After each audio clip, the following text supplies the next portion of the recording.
Good evening বন্ধুরা, দেখো আমি আজকে মঙ্গলবার রান্না করছি। হ্যাঁ, এটাকে আমি জানি না তোমরা কি বলবে, আমি আচারি আলুর দম বলি। যদি তোমাদের ভালো লাগে দেখে রঙটা, তাহলে বলো, আমি একদিন রেসিপিটা শেয়ার করব।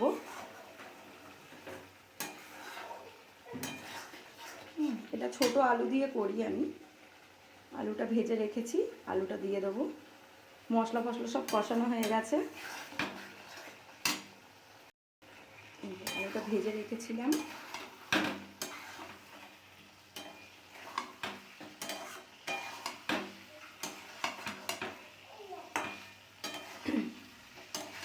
মটরশুঁটি আজকে দিইনি, ক্যাপসিকাম দিয়ে আমি এটা করি, মটরশুঁটিও দিই।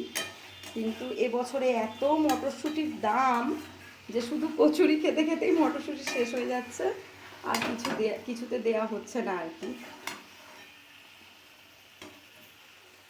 রঙটা কেমন এসেছে দেখে বলবে বন্ধুরা। আমি কষানো হয়ে গেলে পুরো লুকটা তোমাদের দেখাবো। বন্ধুরা, আমার পুরো আলুর দম একদম কমপ্লিট। এই যে কেমন দেখতে হয়েছে বলো। এটা ক্যাপসিকাম দিয়ে হয় সম্পূর্ণ। আর কচুরিটা তোমাদের সাথে শেয়ার করব, আলুর দমটা শেয়ার করে দিলাম।